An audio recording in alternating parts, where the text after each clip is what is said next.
Le mercredi 29 octobre 2025, se sont déroulées des élections couplées présidentielles et législatives en Tanzanie, ce qui normalement ne devrait pas susciter de crainte, d'angoisse particulière. Dans des pays normaux, la compétition électorale comporte une dose de rivalité, mais ce n'est pas la guerre, il n'y a pas de mort. Mais chez nous en Afrique, de l'ouest à l'est, quand on dit élection, on prie que cela se passe bien, mais rien ne se déroule comme il faut.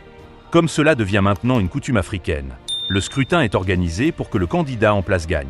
Nous faisons tout pour faciliter le choix des électeurs, en offrant d'autres choix que le vainqueur désigné et des comparses.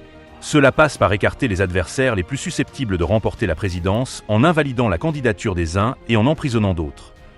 En Tanzanie, c'est une Mama, Samia Suluhu Hassan, qui dirige le pays depuis 2021 parce qu'elle était la vice-présidente et que le président John Magufuli, l'homme fort du pays, néanmoins élu, est décédé.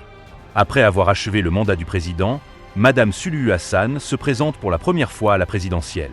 Est-ce misogyne de penser qu'elle pouvait apporter douceur, humanité, tendresse, respect des droits dans la gestion du pays?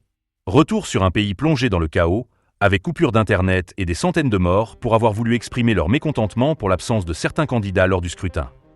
Les violences électorales, si l'Afrique de l'Ouest en détient la palme, se sont signalées aussi à l'est du continent, au Kenya.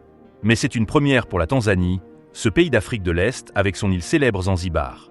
Le pays a connu des manifestations depuis le début du scrutin qui ont fait environ 700 morts, selon le Parti de la démocratie et du développement, Chadema, principal parti d'opposition. Ces manifestations sont des protestations contre l'exclusion des deux principaux candidats de l'opposition.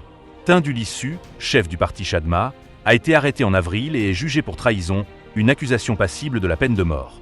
Son parti a été exclu parce qu'il a refusé de signer le code électoral qui ne comportait pas ces amendements. Luhaga Mpina, candidat du parti de l'opposition l'ACT Wazalendo, est le second responsable dont la candidature a été rejetée.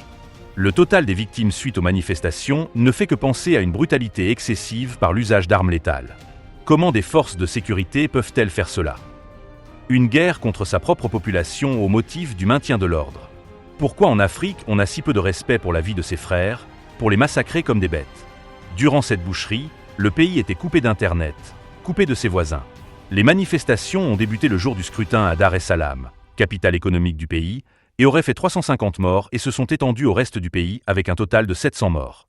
Il n'y a pas eu d'accréditation des médias étrangers pour couvrir le vote. Samia Suluhu Hassan. La vice-présidente a-t-elle changé? Quelle mouche l'a piqué? Son premier mouvement était d'assouplir les restrictions instaurées par son prédécesseur, ce qui a fait revenir au pays certains opposants. Mais elle est membre d'un parti qui a toujours dirigé le pays avec des responsables qui n'aiment pas la contradiction. Le système a-t-il gagné sur l'individu? Pourquoi avant le scrutin la répression a-t-elle repris avec des disparitions forcées, des arrestations arbitraires, etc., comme au temps de l'autoritaire chef de l'État John Magufuli? Mal acceptée au sein de son parti au pouvoir, Chama Mapinduzi, Madame Hassan veut-elle avec ce scrutin faire taire toutes les critiques à son égard en interne comme en externe? La commission électorale a annoncé sa victoire le samedi 1 novembre 2025 avec un score de 97,66% des voix. Ne craignant pas le ridicule, il donne un taux de participation de 87% alors que ça tirait à balles réelles dans les rues du pays. Les gens pensaient plus à leur sécurité que d'aller faire un vote dont ils connaissaient la gagnante. La patrie de Julius Nyerere. La Tanzanie est un néologisme fait à base des premières syllabes de Tanganyika et Zanzibar, symbolisant l'union de l'île avec son voisin sur le continent. C'est l'un des rares regroupements fondés sur l'unité africaine pour faire un État qui subsiste, sinon le seul. À la base, il y a incontestablement un homme, un idéologue et un ascète qui enseignait par l'exemple et un pédagogue de métier qui a refusé de se laisser absorber, transformer par la politique. Julius Nyerere, 1922 à 1999. Le premier président tanzanien, partisan d'un socialisme africain, l'Ujama, n'était pas un dirigeant brutal, peu soucieux des droits de l'homme. C'est un grand panafricaniste qui a soutenu les mouvements de libération de la zone. Nyerere était socialiste et catholique pratiquant. L'Église catholique l'a reconnu comme serviteur de Dieu, ce qui est une étape du processus de canonisation ouvert pour lui. Il a abandonné le pouvoir de lui-même en 1985, comme Senghor avant lui en 1980.